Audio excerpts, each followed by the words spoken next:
man stand by me only if I'm right. I come out of triple darkness just to see the light. If I say it once, I guarantee I say it twice. If they want me, I ain't going out without a fight. In my dreams, I'm a killer, but for God, man. Try to play it cool, but it's getting hard, man. Rolling with the real and death to all the frauds, man. Not too many on me, yeah, it's kinda hard, man. In my room, sitting in my room. Know they waiting on me and I'm coming soon. Never been a sellout, never been a coon. Y'all be on the camera acting. But I remember one time we was at a park in Chesapeake Street, and it was Mead cool. Park. Yeah, and that was with this white kid. He was I don't know, we was just shooting ball, and he said, yeah, me and this nigga boy was out at the park the other day. I said, what? He said, me and this nigga boy. I said, right there, right? He said, oh, I didn't know you was a nigga boy. It was when schools desegregated in 1954, the whole Brown versus the Board of Education This guy. piece, right? Yes, sir. I think it was Dr. Clark commissioned a study. It was a bunch of studies during that time, right? We had the Kerner Commission when they said it was two Americas, one black, one white, both separate and unequal, right? Yes, Look sir. up the Kerner Commission, folks. Then the Clarks did the doll study. Y'all remember the doll study? Yeah. Right. Where they put the two dolls up. It was black children, and they put the black doll up, and they put the white doll up, and asked the children which doll they preferred. Yeah. And the black children chose the white doll and assigned all positive traits and characteristics of the doll. And with the black doll, they described it. Really, the white folks would describe black folks probably.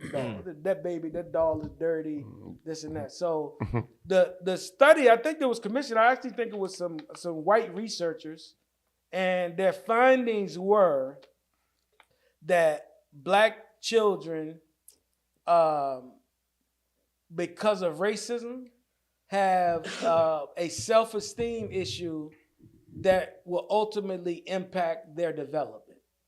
So it wasn't a study like the government was like, okay, we're gonna do this and come up with a policy. No, It was just a group coming up with a study. But my point is, it's sort of not the birth of, but our first time naming of colorism was sort of identified as an issue within our community, right? So this issue of colorism, the whole light skin versus dark skin, and dark skin is better, or light skin is prettier, and all of these things. Good hair versus bad hair. Now we with the hair, sisters back on the natural movement, right? Right, yes. Now it's looked down upon if you got a perm, and you have only organic tips. So we still have all of these things in our community, and there's such a broad range of color in our community. Right. And experiences, right? Have you all seen, heard, or come across these issues with colorism and with your children? And what did you do to try to help them understand some of these dynamics? Who want to go first? I mean, I don't have that situation, directly with my son, but however, I've seen that in the family. Relatives having that conversation. Particularly a outside girlfriend having that conversation in front of her kids, and I was definitely addressing the situation because one of her children, the dark skinned one, she was being very hard on her versus the light skinned one, and it was definitely a different age bracket, but at the same time, hearing her talk, you could tell that behavior was passed down from her parents. Her father, I believe, black, her mother, white, and she was, basically, in so many words, bringing that same type of trauma that she dealt with growing up. And she's actually light-skinned, bringing that same type of trauma to her kids, and I addressed it when it took place. I was like, yo, look, don't do that to your kids. Don't if those your thoughts, those your reasons, like, don't paint that picture. Let them have a mind of their own, Don't you want your daughters to love one another? You know, if you start putting them against one another, then later on in life, when they having issues and stuff come up, just know that you the cause be the of root, it. yeah. Just know that was the root of it. You know, How and did she respond to that? Did she take to it confused. or? Confused. I don't know if she really took to it or not, but you know, sometimes when we, you know, when she came over to our in-laws, man, we don't let her just get away and say stuff, and you know, she a young girl, nice, pretty girl, but at the same time, some things she would say that's out of pocket, and you know, when she in that environment, we address it. When she in those other environments, they let her talk crazy, let her talk, do what she want to do. But whenever she in our presence, and that might come across to her as they think we better than others, you know, because we won't let her talk reckless and plant these seeds and our nieces, you know, because those are our nieces. You said she know. was light skinned and she She is two, light skinned. 2 children. She's light She skinned. got 3 children. She has 3 children and they're different. One of them complexions. dark skinned, and I ain't seen the other baby, but I know one Same of them light father skinned. and stuff like that. Nah. Oh, okay. Yeah. Now that's one of the interesting things. That if from that, like say for instance, my ex-wife, her father is very dark. Her mother was very light. She was light, but her sister was darker. You know what I'm saying? And so colorism within the immediate family or what have you can exist, and that's just.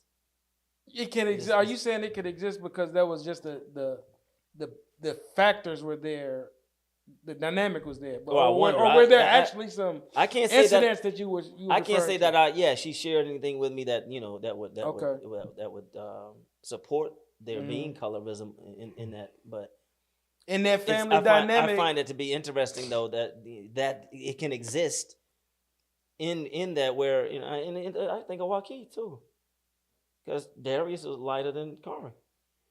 Yeah, I know. You know, that's you pretty know, interesting. in one of the previous episodes, I talked about how at my house we had the family portraits, me and my wife, and so on and so on, all the way down. Mm-hmm. And if you go look at those pictures, I remember one day me and my wife were talking about it, and we went and looked at the pictures, and every single picture, parents, grandparents, great-grandparents, all the way down. The man was dark and the woman was light. Wow. Even my own choice in wife. You know what I mean? I'm like, yo, it just continues to play out. You think about you going down the tree, y'all's generation, your side and her side? Yeah. So it was a dark man and a lighter woman. All the way down. All the way down in every picture. In every single picture, There was a dark man and a lighter woman. A dark man and a lighter woman. Every single, all the way down. Your dad, and what you realize is like people are getting information. Whether you know how we say before, more things are caught than taught. Mm-hmm. Well, sometimes it's actually taught because I know people that will say, "Look, you already light. Don't go getting nobody else lighter. Go ahead." And find you a dark husband. I'm serious. Right, that's and real. to the dark men, hey, you already dark. Now, let me ask you, is that colorism? It is at the colorism. highest no, level. hold on, At the highest no. level. But this is what I mean, though. But it's kind of reverse, though. Because they trying to, because usually colorism is not celebrating the darkness. Well, the whole point. But that's how it is. I ain't saying I'm wrong. I'm just saying that's a different dynamic because that's somebody saying I want you to be darker, not I want you to be lighter. Because if you light, you don't want to get to white. Oh, and I know. if you dark, that's what I'm saying. You want to get lighter. I'm giving them too much credit. Yeah, you giving them way too much credit. Okay. Yeah. I thought they was like, you don't want to be white folks. That's not what they doing. You don't want to be white folks, but you don't want to be that black. That's the message. You want to be in the middle. You want to be mulatto, as they call it. You want to brown it up a little bit. That's the trauma that I see in all the pictures. A permanent suntan. Yeah, that's the trauma I see in all the pictures. You know, and I remember my son, and obviously, Hold on, you lived the trauma. yeah, absolutely. We just gotta wait to see who Darius and Kari put up there Well, on the tree. No, I'm just saying because based on the Once they get in school the I dark- sent them to, I already know what they gonna put up there. They're gonna have the Hey, let me ask you same. this, They're gonna have the same Darius tree. Then they gonna get lighter. Darius already trying to support that. He gonna He be so light. He gonna be so light they clear. Hey, let me ask you this though. Do you have a memory of? No, I know you well enough to know. I was gonna ask you, have you only been attracted to light skinned women? But I was like, nah, because I know, unlike in high school, you had a girlfriend that was darker. You know what I'm saying? Yeah. So that wasn't. So, but I'm saying, but I could see that though being a conscious thing on your grandparents. Yeah, Though, yeah. because back then, like so that the subconscious. Or I remember talking to my grandma. Shout out Granny. She's 94 Granny, years yes. old. Hey. Still Yeah. going strong. That's and it. Mine's still still strong. mine's still strong, still talking trash Yeah. and all that stuff. You know, Still getting I'm around so proud good. of her, man. She got an iPad. She doing crossword puzzles. Oh, wow. She painting artwork. Granny on the ball, man. Yeah. She ain't playing. They Super better sharp. catch up with her. Yeah, exactly. Yeah. But I remember talking to her about it, and she said that her and my grandfather had to go to get the marriage license like 7 times. what? Mhm. Yeah, now they got married in 1949. And she said they went down there and it was 7 times before they would give them a marriage certificate because y'all know, Loving versus Virginia, that was Yeah, 1967. So before that, it was against the law Right. for black and whites Yeah, to get married. correct. So in 1949, when they was trying to get married, They thought she was white. they thought she was white. And they was Trying like, to no, pass. no license. Yeah. Guess how they got the license? Ah. She had to go get a white man to come vouch for her to To say say she was she black. black. She's Wow. a nigga. Yeah. Yeah, she had to go get a white He man, said Negro. take him to the court, That's how you and the say it. white man had to say, this is a black woman. And then they got the license and they got Wow. married. They didn't want them to marry white women so bad. Yeah. But That's crazy. but she couldn't go get a black person to vouch for her. Right. The fact that she had to get a white man to That's vouch the- for her. That ain't any color. That's just the racism. Yeah, right. That's just the extension. But yeah. but look at what's happening. Yeah, You know what I yeah, mean? yeah, And people, going off because they were so light that they could pass and all that kind of Yeah, stuff. yeah. People choosing to say, Well, I'm do a- y'all remember, man? I just remember my first experience with colorism was I read that part of the book. I remember I wrote that thing and I said, nobody said to me, look at that pretty little black baby. yeah. Because we always say, look at that beautiful little. When it's a light skinned baby, bro, you listen to it. Oh, my yeah. gosh, she gonna They be, make up words. She is gonna be a heartbreaker, child. Oh, my All this in the goodness. young man. Oh, he gonna have Same thing. Heartbreaker, yeah. all this stuff, and then I don't need you. When you hear a dark baby, you just be like, he look like his daddy. I mean, I don't hear that much though. People say he handsome, but I don't hear the superlatives like that. I just No, don't. you You don't. know what I'm saying? Nah. And so I don't either. yeah, you don't hear all of those superlatives. So, but the other things I just remember, when you growing up in the neighborhood, man, and most of your socialization, if it's not at home, it's outside. Most of it's outside. Yeah. And you just hear the teenagers and older men, man, you hear, first thing I knew was trying to figure out what a red bone was. Man. That skin. sounds funny, man, but when you Yeah. 5 or 6, when you 5 or 6 and somebody said, man, look at that Shut your red bird bone. off. Oh my You God. so literal. You like, why are they calling her a red bone? Right. Right. She's red. She's not even red. Like, Right. but then you start realizing that they're saying that woman looks better. And then you hear the little comments like, man, shoot, he even got a white girl. Oh my God. Now, do you see what that does though? So it's not like I'm just imagine me hearing stuff like this, right? And so what's going into my mind in terms of colorism is, okay, light-skinned women are better than dark-skinned women, and white women are better than light-skinned women, Mhm. right? Then you just moving around being a little kid going back and play again. And then the next time you see it, and the next time you see it, then you hear somebody say, his little black ass, or Right. everything about black is all of the language is heavy and harsh and all of this, and yellow and light skin, and they pretty and they got the hair, and everybody straightening their hair. It's just confusing. So you grow up thinking, I'm gonna get me a red bone. Slave mind. Right. Yeah. That's the beginning. And nobody's there to tell you, hey man, it's beauty in all color. Them sisters are beautiful. Yeah. You know, and then even if you thought that, you're not gonna say it because society don't say it. Yeah. You know, many people don't buck society, so you're just gonna go with what everybody's saying. Go with the program. You know, so I think that type of experience, man, when you hear that, it impacts us all in such a crazy way. You know, me and John always got a funny story that I tell about when he and I became friends, you know. And so, I don't know, what were we, 12, something like that at the time. And I remember seeing John, I'm like, I don't know if I could be friends with that dude. That's a strange looking dude right there. I don't know. You know, we laugh about that now, you know what I mean? Yeah. Because of how we done grew into the friendship we've grown into. But just think of how the level of ignorance that plays into that. But what made you say that though? Because he was can light you skinned. think back as to why what made you think I can't be friends with this dude? Why? Because he looked so close to. He looked Caucasian different, or what? so different. He was so different. He wasn't light skinned black. He was past that. You know, I'm like that in my brain. Don't say he looked like a little white dude, man. Yeah, exactly. That's what I'm thinking. I'm like, man, I ain't be friends with that dude, man. He looks strange. Yeah. You know what I mean? Yeah, my wife's. I look like Granny, man. What you talking You look about? just like Granny. Yeah, my aunties and people think, what's a white guy on y'all? He's not Are white. you serious?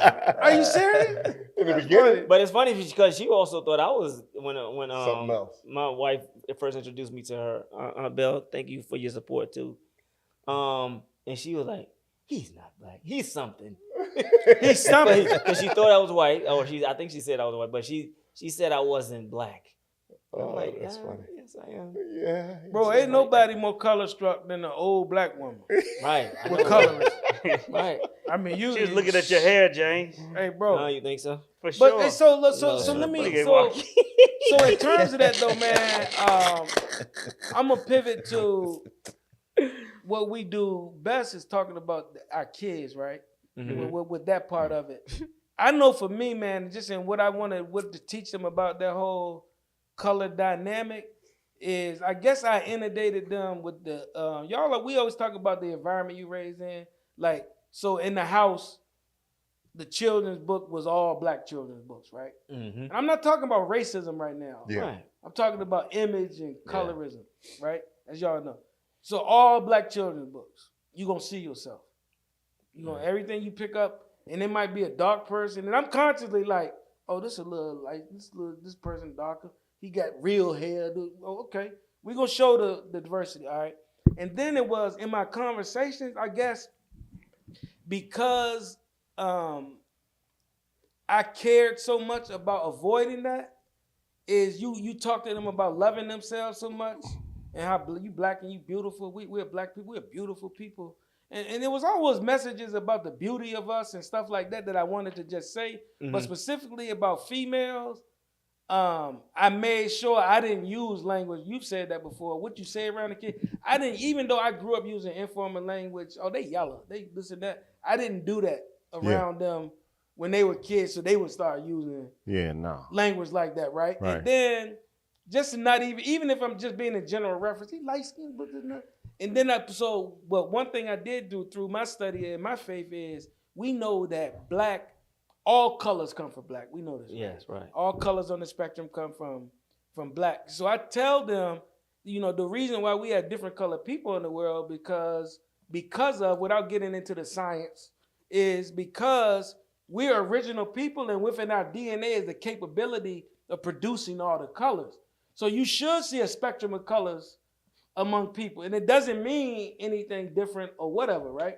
And so I was saying stuff like that all along. So I don't even think I'm going to tell you what. I'll tell you how good, I think I did a good job. You know why? Why? My oldest son just asked me like last week, was he light-skinned? Right. He 27. Like, what does he consider himself? 27. What do you Because somebody what do you else called consider- him light-skinned. Yeah. What do you consider light skin? And Yeah, he That's said, funny he you said, say am that. I light-skinned? And I said, what you mean? He was like, am I light skinned? I was like, no. He was like, it's people that call me light skinned. I was like, you're not light skinned. Right? Y'all know him. So what I'm saying is light skinned to us is James and John. Right. Not that other complexion like middle of the between, you brown and Like brown. yeah, even like my wife, people grew up, they referred to her as a lighter. You're not light skinned to me. Right. You know what I'm saying? You just not deep brown. Yeah. You know, but my point is, he couldn't answer it for himself. That's the point, right? Yeah. Because we don't play that. We ain't looking at each other like that. We just black.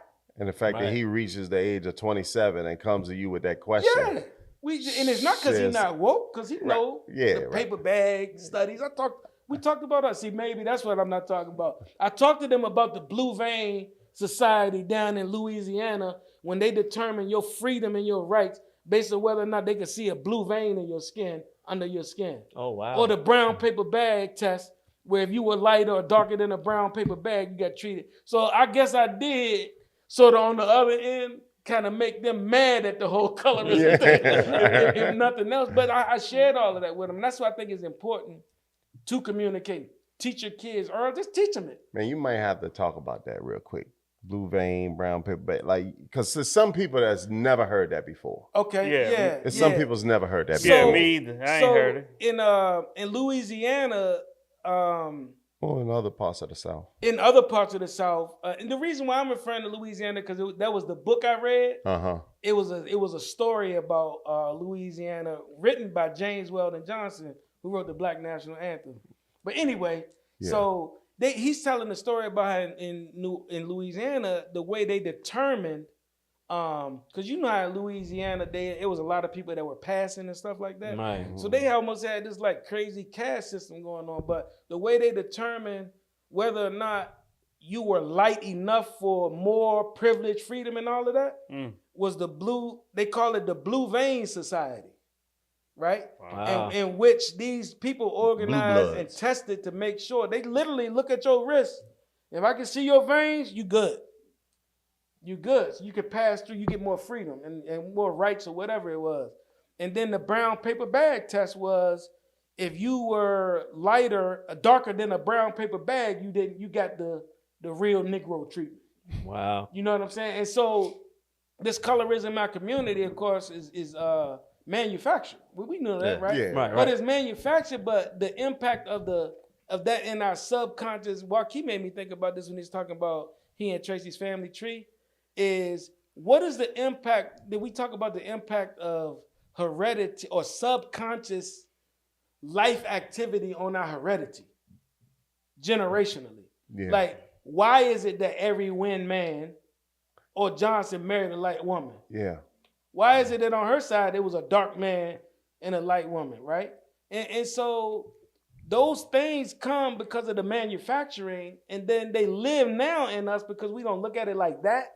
Yeah. We don't even look at the trees anymore, right? But our attitudes and behaviors still perpetuate that whole world, you know? Very true. I mean, So, it's simply rooted in racism and rooted in self-hatred, right? As simple as that. It is. And when you zoom out and look at America, right? America's always had the one drop rule, right? Mhm. One drop of black blood, you black. So that's always been the rule. And again, I've said this before too. You look, when we grew up, you ain't have it's always been biracial people, right? But they've always been raised by their black family. You know, only in the past 20-something years, maybe in the late 80s, early 80s, where you have white women raising black children. You've never seen it. Challenge me, share with me anytime that's happened in the history of this country. Yeah, You feel me? yeah. So anyway, you go to the Caribbean, to South America, it's opposite. You know what I mean? Sometimes, so me and James would be considered white Latinos. You know what I'm saying? So, but when we grew up, we didn't grow up a whole around Latin. It was black and white. Yeah. Very few mixed people, but we was always black because our black family raised us. Right. It was simple as that. You didn't see very few mixed marriage at that time. Yeah. I only know Chuck Lewis and his wife. Yeah. That's the only one I can think of, right? Yeah. And so Shout out when I grew Charlie up, Lewis. yeah, exactly. Yeah. When I And grew up, it was Leo. obvious to everybody that I was black, right?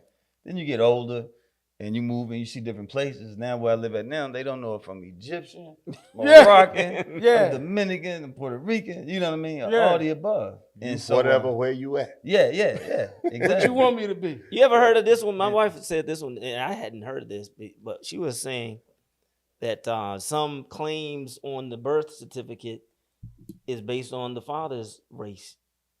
So I'm like, what? You're saying that if I thought it was automatically your mother's. No, she but I've was heard saying something that similar to based on Well, so she from the there are South. some that can that would claim though they look in appearance very black and would say on their birth certificate that they were white because if their father was white or Caucasian. I can believe that. And I'm like, what? They did. That Yeah, is and- crazy sounding and weird.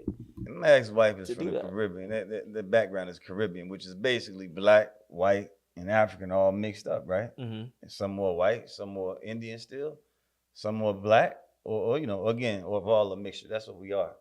But that's what they are in the Caribbean, right? So I had to deal with that a lot on that side. It's like, hey, we're not gonna say she cute for a dark-skinned chick. She pretty, she gorgeous. Right. And this is Are you saying that's what Dominicans would say? I mean, or I'm not saying Latin everybody America. say that, but yeah, I've seen that. The a whole lot. colorism over there. Yeah, absolutely. Oh yeah, Look, it's. Let me tell you the something. Sammy because- Sosa thing. No, In and of itself. so when you go to DR, first of all, DR Haiti is one island. You said DR what? Dominican Haiti. Republican and Oh. Haiti is one piece of land. It's just split. It's just split, right? Yeah. So I don't even know if Spain people know versus that. French, It's yeah. the same land, bro. Literally. One island. Like, so you can imagine there was a time it ain't like it was just Dominicans and then these dark Haitians. It was, they got the African influence over there and all that. But my point is, over there, Haitians are looked down upon as, like, you dark, you must be Haitian. Right. Even though there are some dark Dominicans, so they And get light-skinned even treated Haitians, worse yeah. than the dark Dominicans, the Haitians do over there, because a lot of them are refugees over there and stuff like that. They don't even want to let them in. Wow. You know what I mean? But that's an interesting dynamic too, because our Latin American, our Latino brothers and sisters, who many of them grow up when they're in America in black neighborhoods, many of their parents have a perception, as John is saying, that it's a negative thing to be dark. So it's just multiple layers across what we call black and brown communities of this self-hatred about being connected to who you are, whatever culture you're from. You know what I'm saying? So when y'all think about your children, have you ever had an experience with your child where you had to say, check your child on it? Well, you had to. What you, Hey, When I- you had to I- correct them them on- and say, oh no. I have never had my child be rude or disrespectful, nothing like that. But what I did talk about is challenging stereotypes. right? Okay. And so some stereotypes are perceived as negative, some are perceived as positive. And let's say, for example, he was thinking that every Indian person is good at math in school. And so is that a negative stereotype? Is it a positive? Right. And so I was about to say, give me an example of a positive stereotype that you're talking about. I could think of one. Yeah. Well, We ain't hey, gonna talk about it. hey, okay. you got a big That's yeah. not cool. I can think of those are one. so-called. I wanna hear it. The audience might positive wanna hear it. stereotypes, No, you right? know, Asian people are Yeah. really smart. That's a Yeah, positive it's a positive stereotype. That, you know what I mean? But obviously, in terms of when America lets people into this country, they let in, quote unquote, the best and the cherry brightest. picking the best and the brightest. They cherry pick the best and the brightest, other than when you come here, on your own. Oh, okay. So that's an example Of of a what he's positive talking one. about. Oh. Positive stereotype. Yeah, so But not to get caught That's up why I in that. wanted to check. I know you gotta. I'm just going before they correct us at home. Yeah. But the word stereotype, and I wanted to. I did look it up to verify because I wanted to check myself. It actually means that you have a wrong perception about somebody. Do you understand what I'm saying? Right, Like, because it that's why literally that's why I says- had to, that's- that's why I had that to is. ask the question. No, it literally how is says- could be That's why all considered Asian positive? people are smart is a wrong stereotype. a mistaken idea. Or okay, Yeah. but when you say it's a positive stereotype, Yeah, that's what. Yeah, that's It's what I not was kinda positive. Because thrown being off. positive, being smart is not negative. It's still wrong, but Right. that's Right. that's what he means. It's not a like being degrading. smart is not a negative thing. if a stereotype, positive thing. stereotype means a mistaken identity, it can't be positive. I'm mistaken. How can that be We're positive? mistaking him for being smart. Nah, but Because I can benefit from you mistaking thinking me him for he's being smart, really yeah. smart. I can I get- benefit from you if people say, stereotypes about Jewish people, they all rich and all got money. They can benefit from that. If we know that's not true. We know that's not the case. So that can be a mistaken identity, but I can benefit from that because I can generate privilege from that. Do y'all want me to keep the argument going or keep it moving? Keep it going, Yeah. because I'll talk me out of what I'm saying. Yeah. Okay, I'm not trying to talk. I'm trying to understand with you. Let's call it that. Okay. It's just like, so if you say, would you say positive discrimination? I wouldn't say that, but that can be, Well, but that can be But true. you know why? Because the idea of itself, it's a paradox.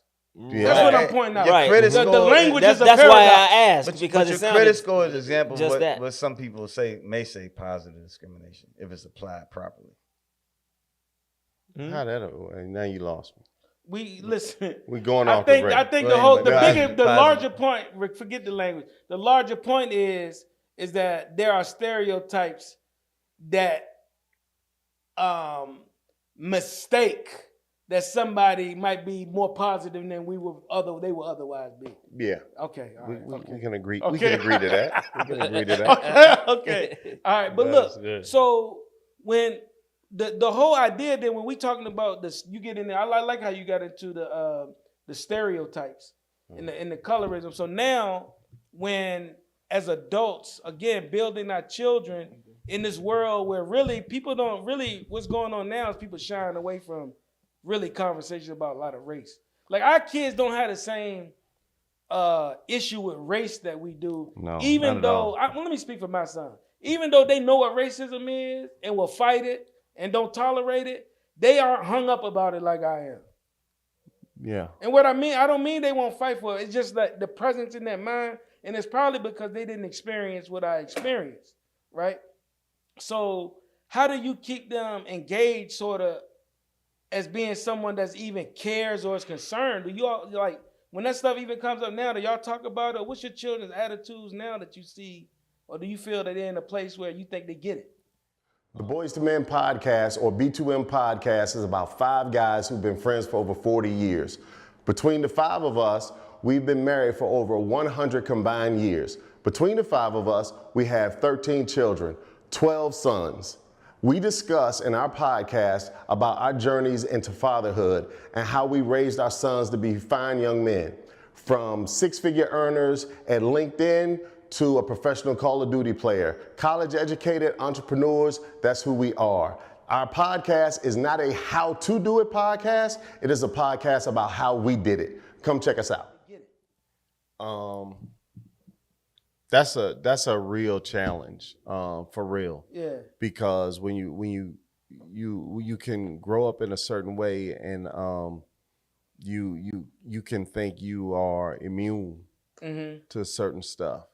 And yeah, we got to check them. I remember one time, and I've probably told this story before, when Kari was hanging with his little buddies and they were hanging in a community called Farmington in Charlottesville, where we from. Very well-to-do community established 100+ years ago. You know, Thomas Jefferson designed the main house there. So it's like that kind of place. But I said to him, man, what y'all do last night? Well, what y'all do? He was like, we was riding around in the golf cart. I'm like, what y'all, just all hours of the night just riding around on the golf cart? He was like, yeah, we was riding around in the golf cart. So what y'all doing? He's like, we was throwing frozen waffles at people. I'm like, what? We was throwing frozen waffles at people. I said, man, let me tell you something. Come here. I said, let me tell you something. You need to understand that when the police come and they pull up on y'all golf cart and everybody jump out and run, they're gonna chase you. Yeah. All right, they're gonna let them go. And you going downtown. Yeah, and you going downtown. Yeah. And he was like, yeah, Dad. Okay, all right, you know. But he wasn't. You wasn't bothered. Didn't bother him at all. But and here's the thing. that very same neighborhood, and this is why I realized we ain't coming from the same place. That very same neighborhood, right at the railroad tracks where you cross over that track and go into that community, a gentleman was lynched there. The last gentleman lynched in Charlottesville was lynched in that very same spot. Dang. And my grandfather used to tell me about that when I was a little fella. He said, yeah, you know, they lynched James, I forgot his last name, so-and-so down there. And his grandma, you know, told him about that. You know what I mean? Yeah. And so I already had a certain hang-up feeling about that joint. So you over there acting, you know, doing stuff you ain't supposed to be doing. I got to check you to make you understand that, hey, if something happens over here, man, the rules of justice may be distributed and displayed a little different for you. Yeah. And when you send them because into of these your color. because of your color, and when Yeah. you send them into these environments, they can sometimes forget that that you know that ain't their issue. They Yeah. can start to think that ain't their issue. Right. And that's what I was always really concerned. So to bring that full circle, when August 12th happened, which was when the Nazis and the Tiki Torch dudes came in and Heather Heyer was killed, I remember one of the reasons I wanted to take my sons to that rally. And I'm like, nah, y'all going out here. Y'all going to see this, because I wanted them, and y'all have heard me say this, I wanted them to know that when racism happens, you know, I always said it's akin to, you know, racism is a cancer on our society. And if somebody told me my wife had stage 4 cancer, I would not ignore that. And we're not going to ignore these Tiki Torch dudes. We going down there to confront that racism, and that it is your responsibility to know that you have a responsibility to confront that racism. It's not for somebody else to do. It's not for us old dudes to do. It's not for old people to do. It's your responsibility to do that as well. It's happening now, right now. Exactly. So, it's happening now, right now, and you have a responsibility to that. So that's what I wanted them to know. So it's moments where, yeah, you got to check them because you're not going to get the same treatment. But now in this moment, August 12th, hey, we going down to confront this, to let them know they got some responsibility in it, so they don't. Man, last thing we want our kids to do is forget where they came from and be lost and think that, you know, I don't even want to talk about some of the attitudes that people have when it come to that. You know, it's really frustrating. Bro, I found something. this shocking. This was a few years ago, and I can imagine even now that we was out with the paper, Final Call, right, in the neighborhood in Carolina, and we would roll up on young cats, and don't you know they had never heard of the Million Man March? They were not familiar with the Million Man March, and I was like, "Are you serious?" That you had never heard of what, you know, they were like, what's that? What was that? What's that? Wow. And I guess they were probably, you know, they're Teenagers, 20, 21. yeah, right, yeah, exactly. And that was about but I'm saying that experience. Hey, but we heard of the March on Washington. That was 1963. And we but still hear about it. That And was we before still hear about we it. were born. But they kept it alive though. The Million Man March conversation, maybe This society ain't gonna do in your community of the nation, y'all keep it alive, but elsewhere they didn't keep it alive. Oh, and I'm not saying they shouldn't. No, they should. No, I'm good. But No, but you're I'm right, I'm like, It was all there. I mean, I didn't really have I can't really recall of having all these races or colorism conversations with Tyreek. You know? I was going to just ask you about Atlanta, because Atlanta being a majority black city, it made me wonder, and not just majority black, but progressive financially, right? People getting it. It made me wonder, do we have colorism as much? I can guarantee you it's in the outskirts in the country in Georgia. But I'm just wondering in Forsyth the city. County. Yeah, like further out. But what is that? How is that? How do you perceive the area like that? I didn't really, you know, most of the times dealing with Tyreek, I addressed the issues when it occurred. Okay. And that's kind of been our walk. I mean, even though when he came home and was traumatized about the slavery situation, you know, we talked about that. But for the most part, I mean, we really just sat here and had those type of conversations. And on one based on, like you just said, you know. Yeah, the demographics. I think that plays a lot on it. Yeah, you in the You city. didn't feel like you had to because of it. Yeah, you in a city, chocolate city. Everybody, what's good? That you're seeing people that look just like you thrive. Yeah. In so many categories. And they light, they dark, they, you know, it's right. everything. Yeah. And so I felt like I didn't really have to push that. Because just like your son, you know, my son will refer to somebody being light skinned and I'll be like, bro, yeah. I will call that champagne. She Yeah. brown, bro. She not light skinned. And he will argue with me, and I'm like, all right, man, whatever. Yeah. Maybe that's y'all new light skin. I don't know. New light you know, skin. because that generation will change some stuff on you. Oh, they will. And they want to be. That's colorism in itself. To find y'all redefining light skin. Yeah. How about this, man? How about historically speaking, bro? I don't know if most people know, and this is, you know what my message is? It's people gonna say it's too. It ain't too much to me because you need to teach your children, and you need to go learn this stuff. The term race did not start getting used until like the late 1500s in the world. Yeah, right. It didn't exist. World been around. Whatever you think, even if you're a Christian and think it's only been here, you know, with the Bible being 6,000 years. Right. And I'm not being negative about that. I know that that's just their belief. Right. Right. But other faiths believe 50,000, millions of years, right, with humans being here. But my point is, then at first, and I had a class called language study, right? And we were learning the linguistic history of the world, pretty much, like how language developed.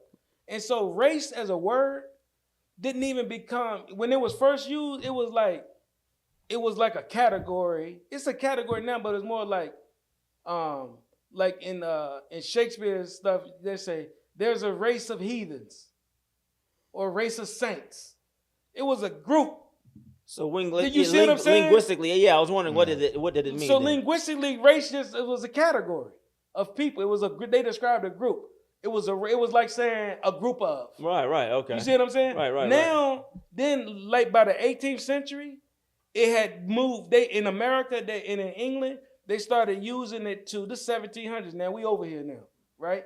They started using it to describe groups of people that were living there and to classify people, right? Oh, okay. So my point is, Boba, if you were say if you were African, or you were Moroccan, or you're Egyptian, or you're from Saudi Arabia, or you're from Afghanistan, or you're from any country in the world where darker peoples are from everywhere, up until 1700s, nobody said you black, you light skinned, you high yellow, you this, you brown. You were just a person, right? All over the entire planet. So the whole idea of colorism, the message is, yes, they created this thing called slavery and created some language around it to help keep you enslaved so that you continue to hate each other. But the reality is, before we got here, y'all was just people. Y'all didn't even have that dynamic as a color. You were just another human. Right. That came from somewhere else that got welcomed in. You know what the evidence is? Because when white folks came over here from England, the Indians didn't kill them. And they could have. Right. Because they were sickly. They saw somebody that looked totally different, and they didn't try to redefine them. They didn't try to reclassify them. They didn't try to call them anything. They welcomed them in and said, like a family, come eat. Let me teach you how to live here. They welcomed them onto a whole new, they weren't even like, get out of our country.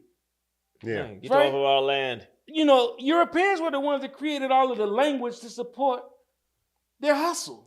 Right. You know what I'm saying? So my message about colorism, you better teach your kids that really, and I'm just being honest, before Europeans, before there were white people on the planet, race was not a thing. So how can you hate or discriminate against your own people on the strength of them creating something that they can use to rule the whole world? Right. You know, and dope question. there's a specific person that invented it all. and I can't think of the name right now, but I know in Ta-Nehisi Coates' book, Between the World and Me, he actually names the person. Oh, okay. Who like literally came up with the racism thing and all of that stuff. So anybody that's really interested in digging a little deeper into that subject, go get Ta-Nehisi Coates' book, Between the World and Me, and he talks about that in it. But I can't The recall origins of the I word can't race recall. or how it's used. And the premise of the book, to destroy black bodies and all that stuff. Yeah. That's what he's talking about. But if you're interested in digging deep in that particular subject, that would be a good book to go with. Right. Yeah, definitely. Yeah.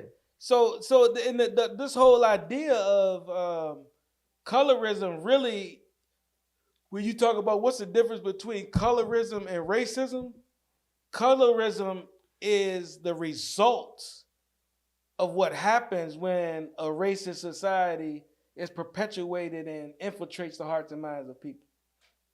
The result of colorism among them. Well, we do that ourselves. Right. Just a subcategory of racism within our race. Right. And that when you mentioned that made me think. I wonder if they do that in other races or cultures. Like, you know what I'm saying? Do the dark Japanese now do they do that? Like in India with the castes? Oh well, yeah, okay, yeah. That's a good example. That was still under the British rule, though. Dark Chinese. That's where they got it from, right? It was still wow. Yeah. So you saying that's not an Indian thing? That was the original people were probably still just people like I described, but Britain colonized them and they adopted the whole thing. I had to check myself, bro, on language because as conscious, I don't like the word woke because how Republicans using it now, and I don't even like it how it got commercially used. But woke before they started using it on the internet meant something different. Oh my God, that irks me. Back then it was conscious. I'm aware of the history and the struggle of my people, and I'm ready to fight for it. I'm woke. Right. Let's go. Right. That's what it means to me. Right. Man. And so, but this is what I thought I was woke. This brother put out a reel the other day and said, y'all need to stop calling yourselves kings and queens. I said, oh. He said, ain't no kings and queens in Africa. They got chiefs, emperors, pharaohs. They don't say king and queen. So here we are, talking about colorism now. We trying to boost our esteem up and speak what we are and who we are. We kings and queens. And the only kings and queens are on the English throne. That's some colorism for you. Right. We trying to be right and can't escape the colorism. Yeah. Wow. So I had to stop. And I'm like, Pete, I say king, man, I can't do it. I got to stop. Right. Yeah. I got to stop. Truth, I got to stop. So, when you know better, you do better. I want to know what a dark-skinned man thrive at on this earth. Where is he uplifted at? Do anybody know right off top? What do you mean? The only place is Africa. Oh, okay. You don't think they be beefing? Oh, I didn't say that. No, they beef all the time. It'll be a new government tomorrow. Quiet. Well, not quiet as kept, but interestingly enough, though, they the Europeans in New Way, well, I think you can attest and recall this. Whereas the Black Madonna, the shrine of the Black Madonna, Black Madonna, they don't see Mary's Jesus' mom as white. Is that the basilica or is? That's the beauty when you go to a museum and you see a real picture. Oh, Jesus' mama was black. Yeah, from 1,000 years ago. But they don't make the connection. Who is they? Most. Bro, no, I'm just saying. My brother said stay away from they sayers, right? Last week, but that's true. You know who they is? They don't say that. That's them. It's the people that perpetuate the lie. Right. They not gonna tell you. Right. You know how silly we look. Am I gonna get in trouble? No, sir, brother. You're gonna get in trouble, but you know sometimes truth will get you in trouble. With a white Jesus. Good trouble. You know how silly we look with a white Jesus hanging in our church with a white Mary in 2023, and the white Catholics over there with the white Pope, who's supposed to be the person on earth that's closest to God, is sitting over there praying at the feet of a Black Madonna. Colorism worked. Yeah. It did. Yeah. And tying that color. And if I go tell people that, Mhm. and forget that, this is not about Christianity. It could be any imagery that we're involved in with institutions that got a similar pattern, right? And if you go tell people that, rather than go argue with them people about why they changed the pictures and painted them, sent them all over the world and sold them to it, they gonna argue with me. I remember I had a shirt. And I wore it to school. And it said, "Would a real Jesus please stand up?" And I You had get suspended. Did you stand up? Yeah, they sent me home. They sent you home for that? Yeah, they sent me home. That wasn't none of me getting sent home. But I remember the white Jesus was sitting like this. On the shirt. Yeah, on the shirt. I ain't know you had the picture of the white Jesus on the shirt. Yeah. That's funny. So he Yeah. was sitting down. Yeah, I used to rock it all the time. Oh, you said Willie Real stand up, but he's sitting down. Yeah, I ain't make the shirt. I just wore it. I mean, You but know? think about and then that, man. it had the scripture where you could go in the Bible and see. You know, them describing. Let me ask y'all this. Go back to what I said at the beginning about the study on the dolls. Yeah. And let's talk about the white Jesus, the imagery of it. Now, listen, for the world to know, if Jesus were white, I had no problem with it because I submit to universal law, and that's what he was bringing. But it makes a difference because, as the minister said, you made it make a difference. Right. If it didn't make a difference, why did it change? Why did You made it make a difference. Right. So, but the whole thing is, man, all of these images that we get, we got to challenge these images. Like I talked about the books with my kids. I want you to see the right thing. I want you to know the truth. It ain't that you're better. You're not better. Right. You know what I'm saying? But I want you to know the truth. And so that whole game, even as adults, man, I still will argue that the biggest thing holding us back right now, colorism is in that pot because it's the colorism that keeps us as seeing ourselves as more than what they created us to be. Less than what they created. I was about to say. Okay, you see what I'm saying? Okay, it's the colorism that keeps us from seeing ourselves in the right way. Right. Like, hey, I'm not just black, or you know what? I'm light skinned, so shit, I'm better than them Negroes. I'm good. It's hard over here, but I'm good. No, you're the human that's supposed to run all of this. The human, you know. So. Yeah. No, wait, you remember that time? Excuse me. No, go ahead. Then where I think you seemed kind of offended too. But when I pointed out to you the thing that irks me sometimes with our people, and when you hear when we articulate or assimilate and speak, as though more Caucasian, sounding like we're white, so to speak. You know what I mean? Mm-hmm. And I said it irks me that when our darker skinned brothers do that, like when they know they not, you know what I'm saying? They know they're nowhere near in appearance or anything to where they're fooling Caucasian people to think they're white. And that's what I was using to support what I said. I got mad. I didn't like that. It was a while ago, and you're like, oh, wait a minute, Jay. Why can't a dark skinned person that I forgot what you said, but I was wrong, bro. You took a little bit of offense to it, but it was like, I think this is what you said, because I may have said something more to it, where it was almost like you saw me as saying, oh, so it's okay for a light-skinned black person to talk that way. You know what I mean? Mm-hmm. And that's and I wasn't saying that it was okay. It was just less. You were talking about the nuance of like, you're less believable. Right, yeah. Exactly. I was saying, I think light-skinned people do that because they think they're more. They can get away with it. Right, they think it'd be more believable to Caucasians. We would be like, okay, he light-skinned. Yeah. Then you see this blue-black brother like, yeah, Daryl. Me and Marvin were going over there. You almost see a clown suit. Exactly. Exactly. And that used to irritate me. And when I brought that up to you, you kind of took a little bit of offense to that. I apologize, bro. You was right. No, I'm with you on that. And I think also, I don't know, and I said this, I forgot who I was talking to the other day. Maybe this coworker of mine. But it was like, I was like, California blacks are a little different than than East Coast blacks, or in that case, the dark, you know what I'm saying, with dark skin, that sort of thing. And I was like, you'll find more of them doing that or sounding that way. And I'm like, yo, that's what happened to Michael Jackson.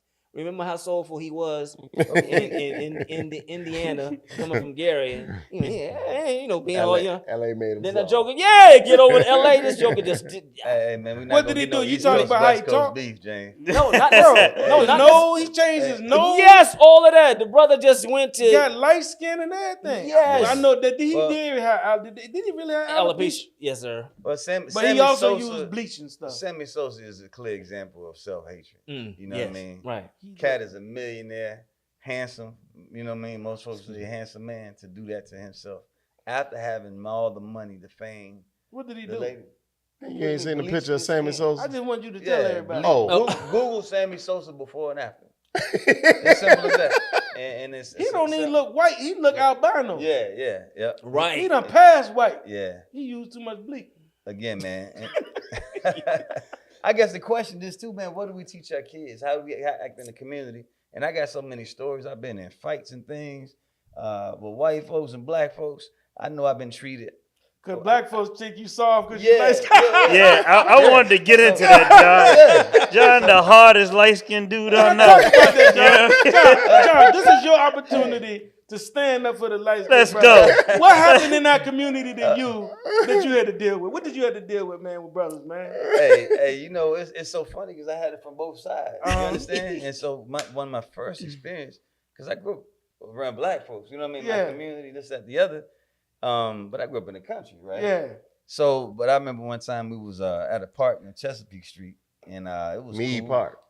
Yeah, and that Mead was Park. with this white kid. He was I don't know, we was just shooting ball, and he said, yeah, man, this nigga boy was out at the park the other day. I said, what? He said, me and this nigga boy. I said, right there, right. He said, oh, I didn't know you was a nigga boy. He said, oh, I didn't know you were a nigga boy. Yeah. So after the 3-piece, That just click quick. Oh, you in the said, ear, like, oh, I didn't know you were a nigga boy. After the 3-piece, I think you only hit him once. yeah. So then You had to touch him up again after He that. pulled a knife on me. Then I had to leave. Oh, I didn't know. I didn't know you was a nigga boy. Yeah, man. And should have so- known by that jumper that you busted that joint. Yeah. And so Hey, the moral of the story, know who you talking about. Have a He paper talking bag, paper bag with you. yeah, even when up at the corner, you know what I mean? Guy gritting on me. I'm like, what you looking at, you curly, nappy headed nigga? Like, pop, pop, pop. We get in the fight, you know what I mean? And Oh, you said a brother this is a from white dude. Oh. This is a white dude. Black folks. He knew you was. I done got in a fight with black folks too, right? Oh, what did they But- say to you? That's what But I it's want not really. Because the white folks Yeah, said to you it's- the same stuff they Yeah, said to us. right. Exactly. So if I'm dealing with another black person, normally there's nothing that they say. You It's just that- say, yo, you think I'm they- sweet. Yeah, they just think that you soft. Yeah. You know what I mean? Yeah. And so now I got to stand up and fight for myself, you know. Yeah. And so in saying that, then you got to guard from being that crazy light skinned dude. They got to be over violent. You know what I mean? Fighting everybody. Hyper violent. Yeah. Right, just right, to show right, you right. that I ain't soft. Now I'm on a mission about this. Yeah. Yeah. And so, I'm me. You know what I mean? I love me some me, and you should love you some you. Yeah. That's what we teach our kids, to love yourself. Right. I ain't better than nobody. Ain't nobody better than me either. You know? That's the And- key. And confident. You Yeah. can take the words race out of this whole conversation and say love yourself and you ain't better than nobody and nobody's better than you. You can leave it right Yeah. there. If you Yeah. teach them that, then when somebody say something that's colorist, they not better than me and I'm not better than dark skin or dark. That's stupid. It just sealed So the just deal. teach them that. Right. Seal the There deal. is You something. gotta We did be all real- this talking and we could have just said that. We could have wrapped this up 45 minutes ago. Yeah. Because that is the whole point. It is. But It you is. got to really love yourself before you don't turn into, what's the whole boiled egg thing? You understand? You can't let that change you. The boiled egg. It Boy. smell if you eat. Nah, it's about No, the something water- hard the versus water- soft versus the- potato and the egg. Both of them get in that water, right? But the water makes the potato soft, but it hardens the egg. No. You know, and so when we And in to those- add a third layer, a coffee bean changes the water as It- opposed to the water changing the egg and the potato. Exactly. So you got to decide which one you are. Let's be the bean. Let's I be need the a coffee few minutes bean. before I can comment on Y'all that making one. me I can't- hungry Yeah. and want some coffee. Hey, hold No, on. I'm just Yeah, Coffee yeah. bean, look, So- coffee bean, water. It's all about. Are It's you all. gonna soften up? The common There's thing an- is there's water an- over pizza. There's an environment. There's an Yeah. environment that exists, Water's Which a is the common boiling environment. and Okay. which is the boiling water. Okay. And people are typically one of these three. Okay, you can be the egg. That boiling water will harden you. You can be the potato.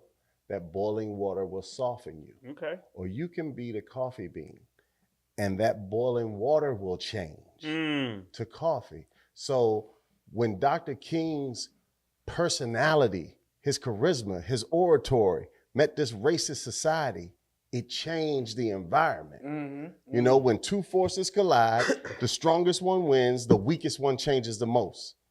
And so his strong personality, all that he encompassed, his godliness, all that it was, and you could talk about Dr. King or Gandhi or whoever, when their and who they were met society changed the most. And that's what this is about for all of us. You Well, know, in and truth- knowing in truth, but we who don't have we time. are We don't have in time. in this environment. We got to know who we are in this environment. And so we want to make sure we like coffee beans, where we had a power to change, use our godliness to change the environment. But don't be the egg. Don't harden. Don't let it harden you and make you callous. You know, that's what John was saying. Now you being overly violent, you know, hypersensitive to every slight because you want to prove you're not soft or whatever. Right. And the other way too is Unless, okay, go ahead, finish. because I know I've been treated with favor as well, right? Mm-hmm. Even if it's not. Yeah, you don't even talk it's about all not- your light skin struggles and don't talk about the benefits. Hey, yeah, it's different, right? Unmerited, Shut up, undeserved. I but keep yeah, you around so- me for that for some time. I keep you around me for that because of that. We let him drive at night. So I understand that as well, and you know I'll be remiss if I didn't acknowledge that. However, that doesn't. I would never absorb that and think that I'm better than anybody else, that sort of thing. You know, so that's what can become dangerous to someone who has that attitude. Joaquin, I love y'all. Y'all sold that egg. I gotta get that. Yeah. Down pat. Yeah, thank you But for let clarifying me say that. this that though, was man. good. I What got I'm it. gonna say is, don't let it make you become the egg or the potato, But be the We- coffee. bean. unless colorism reduces you to a life of no existence and hope, like what's going on in Gaza. Then you can become the potato, the egg, do everything to me. You know what I mean. Let me say it differently because there's a lot of real serious murder and stuff going on over there. And people don't have a I'm gonna complete say it better understanding than of that. that I'm gonna say it better situation. than that. Over in Gaza right now, people seeing on the news in Palestine with the war going on after Hamas attacked Israel, and the Gazans who live on the strip, 2 million of them in poverty and all of that, have no hope. Pretty much, I don't know. I guess we could call it colorism. I don't know if it's just What's ethnicity? it's Ethnic the cleansing. difference between race and ethnicity, right? yeah, it's an ethnic thing and it's a religious thing and all of that. But my point is, let's me forget that what I was gonna say is those people's life is so frustrated they feel they have no way out. And you can become hardened. I hope colorism does not impact our community in the way that we hate ourselves and turn in on ourselves so much that we become a hopeless community. Right. You know what I'm saying? Exactly. And if that happens, then you need to fight back against the racism harder than you fight. Because the racism is causing colorism to kill us all. And right, and they That's have to right. understand it until we come together and unite as a people. You can't integrate, if you will, with what is the definition of integration? It isn't like the sum of what is it? There's a mathematical piece. The whole sum of its parts, and anyway, if we're fractured, we're in no position to truly integrate with another people. Right. The whole is greater than the sum of its parts. Thank you. There you go. Yeah, and not to You're get off subject too, though, I really do think, though, again, when we came up, we had the one drop black rule, right, regarding government, how the census is counted, these type of things. Again, most black mixed mixed kids were raised by their black family. Yes. So now you got mixed kids being raised by the white mother, and so they not. I'm not saying for all. white Everybody's grandparents. different. Some Obama. not all are No. identifying as black. Obama. Some are identifying as other. That affects money and funds coming into communities that's needed. You know, so it's not saying you disregard one side of your family or another, but a lot of times when the police pull you over and they look at you, you might be light skinned, but you still black. You know. Can I end on this? You know what the Absolutely. biggest thing about the big financial impact of colorism that people don't talk about? The census. That's what I'm talking about. You talk about the census. Oh, I'm sorry, I missed that. Checking the Because if other you box. check, they trying to encourage you to check Yeah. about multiracial. It's gonna be a and new- it takes yeah. funds away from the black community. That's correct. Yeah. That's a whole nother show. Yeah, That it is. is. Yeah. It That's is. a Yeah, whole my nother fault. show. I was But it's thinking. real.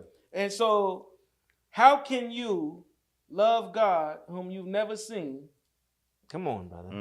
and hate your And brother, hate your brother, who you see every day? So when it comes to colorism, you ain't even never seen what God look like, but you gonna dislike this other man because he lighter or darker than you over some petty foolishness.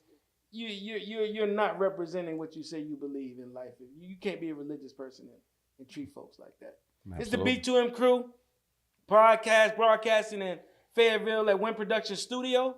We are here chopping it up about colorism and all of the different forms and fashions it takes. We sharing you and bringing you into some conversation of these brothers who've been friends for over 40 years, married for over combined 100 years, and have 12 sons among us, and bringing you into our conversations on brotherhood and fatherhood. Hoping you enjoy chopping it up with us.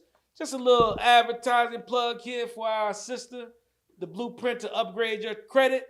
Our matriarch of Win Productions, our sister Katrina Wynn, has the book out. It's available on Amazon as well. Copyright 2023. A lot of new credit things going on out there that people need to get hip to. So please cop our sister's book. Joaquin, you got something to take us out on, bro?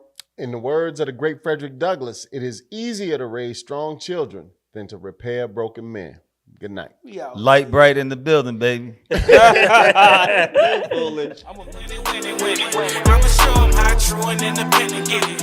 Whole game changed by the time I finish with it. We about to get this business handled in a minute. And I won't stop until I'm winning. They don't want me in the office 'cause